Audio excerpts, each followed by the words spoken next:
नमस्कार. आपलं स्वागत आहे आयकॉन स्टील प्रस्तुत बिल्ड आयकॉन या उपक्रमात आम्ही आलो आहोत आज बुलढाण्यामध्ये आणि माझ्यासोबत आहेत यंग इंजिनियर सुमित घायाळ. म्हणजे मास्टर इंजिनियर असं म्हणलं पाहिजे, कारण त्यांनी मास्टर सुद्धा केलेलं आहे आणि लोणार परिसरात ते अतिशय उत्तमरित्या काम करतात. त्यांचे रेसिडेन्शियल कमर्शियलचे प्रोजेक्ट काही चालू आहेत. शासकीय संस्थांशी सुद्धा संबंधित ते काही कामं करतात. पुण्यात सुद्धा काही कामं त्यांची महत्त्वाची चालू आहेत. तर अशा सगळ्या त्यांच्या कामाबद्दल, अनुभवाबद्दल आणि प्रवासाबद्दल आपण आज त्यांच्याशी बिल्ड आयकॉन या प्लॅटफॉर्मवर त्यांच्याशी गप्पा मारणार आहोत. सगळ्यात आधी मला विचारायचं ते म्हणजे तुमच्या शैक्षणिक पार्श्वभूमीबद्दल. म्हणजे तुमची शाळा कुठली होती, कॉलेज कुठलं होतं, मग ग्रॅज्युएशन कसं केलं, मास्टर्स कसं केलं, आणि सगळ्यात एक महत्वाचा प्रश्न की सिव्हिल इंजिनिअरिंग हे फील्ड निवडण्यामागची प्रेरणा कोणाची होती किंवा प्रेरणास्थान कोण होतं ज्यांच्यामुळे तुम्ही या फील्डमध्ये आलात, काय सांगाल? आमचं प्रेरणास्थान म्हणजे आमचे मामा होते ऍक्च्युली बीव्ही सिव्हिल मध्ये. त्यांचे गव्हर्नमेंट कॉन्ट्रॅक्ट आहेत. आम्ही क्लास 10वी पासून सगळे त्यांचे साईट्स बघतोय. तिथून आम्हाला इन्स्पिरेशन मिळाली, थोडीशी आवड वगैरे होतं कन्स्ट्रक्शन फील्डमध्ये वगैरे. तिथून आम्ही स्टार्ट केलंय. कॉलेज वगैरे आम्ही लोणारमधून केलंय. नंतर आमचं जे ग्रॅज्युएशन होतं ते आम्ही सोलापूरला केलं ऑटोनॉमस कॉलेजमध्ये. नंतर तिथून आम्ही एमटेक स्ट्रक्चर आता परचेस करता करता आता छत्रपती संभाजीनगरला केलंय आता.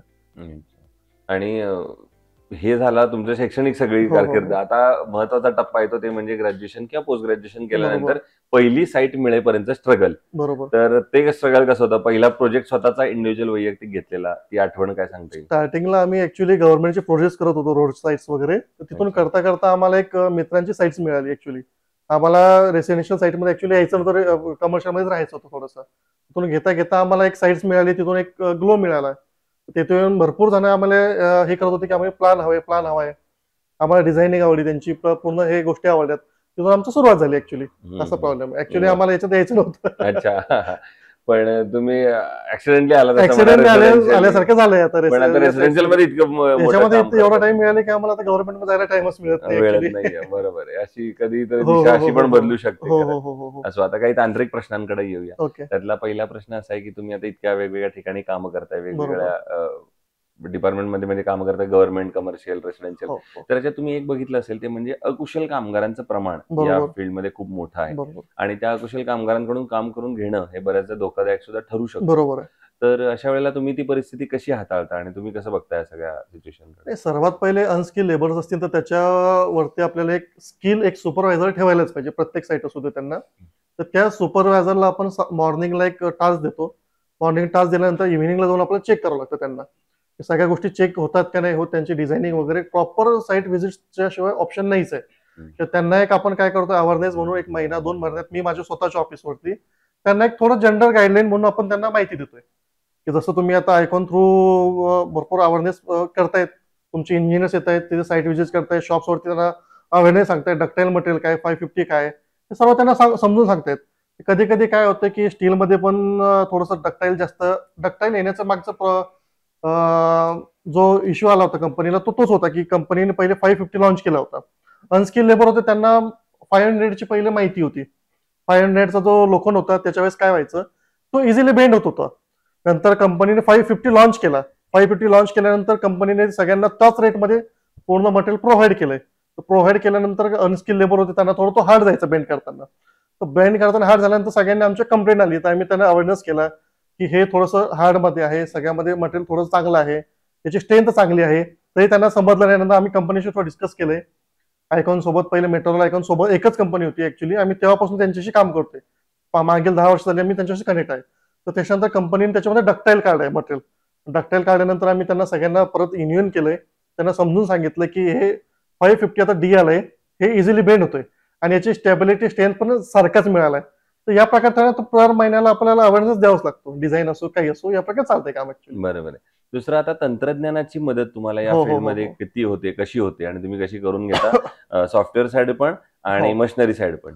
मशिनरी साईड तर भरपूर आम्हाला फायदा होतो की पोकलँड असू द्या, जेसीबी असू द्या किंवा बाकीच्या गोष्टी असू द्या, त्याच्यामध्ये काम फास्ट होतंय आपलं ऍक्च्युली.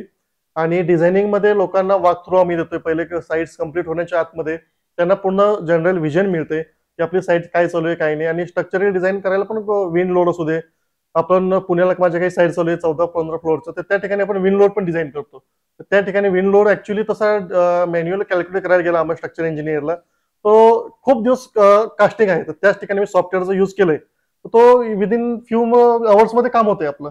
तर असं खूप सुंदर सुंदर गोष्टी आहेत. काही इकॉनॉमिकल प्रोजेक्ट असू द्या, काही असू द्या, छान डिझाईन होतं सॉफ्टवेअरच्या मदतीने. बरोबर आहे.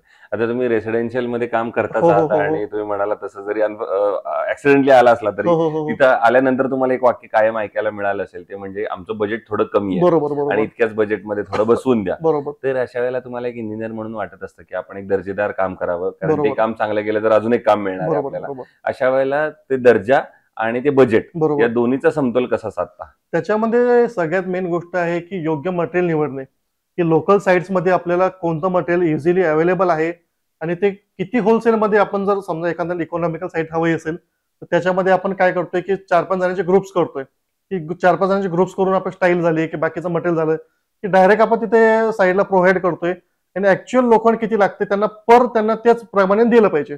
पहिले काय व्हायचं की इंडिव्हिज्युअल पहिले मिस्त्री लोक असायचे, ते काय करायचे की स्पॅन बघायचे, 10 फुटाचा स्पॅन याच्यामध्ये चला 16चे बार टाका, 20 फुटाचा स्पॅन झाला 20चे बार टाका. गरज नसताना हेवी लोड जायचा, लोकांचे त्याच्यात कॉस्टिंग जायचं. मग कधी कधी कन्स्ट्रक्शन तुटायचे. आम्ही स्टार्टिंगलाच पूर्ण प्लॅनिंग करतो, स्ट्रक्चर डिझाईन करतो त्याच्यामध्ये आणि प्रॉपर योग्य मटेरियल योग्य हवे त्याच मटेरियलमध्ये टाकतोय आपण.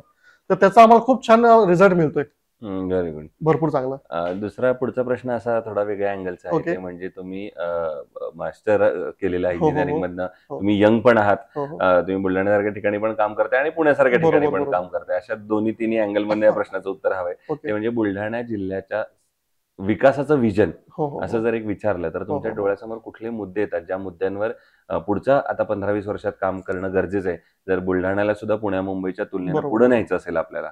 बुलढाण्याचा जर पूर्ण विचार केला तर सगळ्यात पहिले एक MIDC एरिया, पूर्ण तालुक्या लेवलला MIDC एरिया ग्रो झाला पाहिजे. दुसरी गोष्ट आहे की लोणार म्हणजे बुलढाणा जिल्ह्यामध्ये टुरिझम सर्वात जास्त छान आहे. तर टुरिझम लोणारचाच आम्ही प्रॉपर, त्याच्यामुळे लोणारला जागतिक स्तरावरचं लोणार सरोवर आहे. तर त्या ठिकाणी टुरिझम खूप शून्य आहे. तिथे इन्फ्रास्ट्रक्चर खूप चांगले करतोय. आता जस्ट माझा एक काल परवाच मी प्रोजेक्ट तिथे लोणारला स्टार्ट केला. ऍक्च्युली सांगायला गर्व आहे मला की तिथे स्विमिंग पूल आणि रेन डान्सचा आपण एक प्रोजेक्ट जस्ट लॉन्च केलाय, की तो म्हणजे जवळपास आमच्या लोणारला जवळपास तालुक्यामध्ये कुठे नाहीये. जस्ट आम्ही तिथे 2 स्विमिंग पूल केले 50x100चे. नंतर रेन डान्स तिथे डेव्हलप करतोय आणि छान एक आमचा एरिया थोडासा कमी पावसाचा असला तरीही त्याला छान समतोल करून आपण त्याला हे करतोय. पुढे कॉलेजेस असतील काही असतील तर सर्व गोष्टी आपण एक एक देतोय. सुलतानपूरला पण आपण MBBS कॉलेज आणलंय, त्यांचं पण स्ट्रक्चर आपण डिझाईन करून दिलंय त्यांना. तर छान या प्रकारे थोडे जसे डेव्हलपमेंट, कॉलेज, इन्फ्रास्ट्रक्चर आणि टुरिझम या तीनच गोष्टी आहेत की ते आपल्या पूर्ण बुलढाणा जिल्ह्याला पुढे जाऊ शकतील असं आम्हाला वाटतंय. बरोबर. पण अशा वेळेला शासनानं काय पावलं उचलली पाहिजेत हे जर तिन्ही मुद्द्यांवर काम करायचं असेल तर? शासनाला पाऊल उचलण्याची गरज आहे की त्यांनी फक्त जे काम आपण टेंडर देतोय ऍक्च्युअली ते टेंडर प्रॉपर होतंय का ते चेक करावं. बरोबर. आणि ऍक्च्युली किती आणि लोणार सरोवर आहे त्या ठिकाणी तुम्ही लोणार महोत्सव घेऊ शकता, की छोटे छोटे फंक्शन ठेवू शकता, अवेअरनेस करू शकतो आपण प्रत्येक गोष्टीला. लोकांमध्ये अवेअरनेस करू शकतो की ते काय बिझनेस करता येईल आपल्याला, की प्रत्येक ठिकाणी MIDC आहे, प्रत्येक मुलांकडे आज उद्योजकांकडे वाढायला त्यांना छान चान्स आहे. त्याला छोट्या छोट्या स्केल मधून त्यांना एक बिझनेस टाकून द्यायला पाहिजे. त्यांच्यासमोर एक विजन हवंय की आपल्याला या बिझनेस मधून कसं ग्रोथ करायचंय. आता आमचेच काही मित्र होते ते एकदम छोट्या बिझनेस मधून स्टार्ट केले. आज त्यांचं अॅन्युअली उलाढाल बघितलं तर 2-3 CRच्या वरती जाते. त्यांच्यामुळे कमीत कमी त्यांच्याखाली 50-100 लोकांना रोजगार मिळाला ऍक्च्युली. अशा छोट्या छोट्या गोष्टी आहेत, त्यांनी शासनाने थोडं मदत केली तर हेल्प होऊन जाईल पुढे. बरोबर आहे. हो हो दुसरं तुम्ही शासकीय संस्था किंवा स्थानिक स्वराज्य संस्थांसाठी सुद्धा कामं करता, बरोबर. तर ते प्रकल्प कुठल्या प्रकारचे आहेत साधारणपणे? काही त्यांची नावं सांगतात? त्यांचं प्रकल्प जास्त करून येतात वेअर हाऊसचे, आपले काही गोडाऊन्स असतात, वेअर हाऊस असतात, त्यानंतर त्यांचे आपण शेड्स असतात, टीन शेड्स असतात. बाकी मत्स्यपालन असू द्या किंवा शेळी पालन असू द्या, छोटे छोटे उद्योग असतात त्यांचे. काही शाळाच आहेत आपल्या शाळा. माझा एक आता शाळेत 15,000 स्क्वेअर फीटचा शाळेचा प्रोजेक्ट चालू आहे ऍक्च्युली. आम्ही सिंगल डे मध्ये त्यांना 1500 बॅगची कास्टिंग केली आहे. आम्ही पूर्ण डे नाईट तिथे काम करून पूर्ण एका टीम मध्ये वर्किंग केले.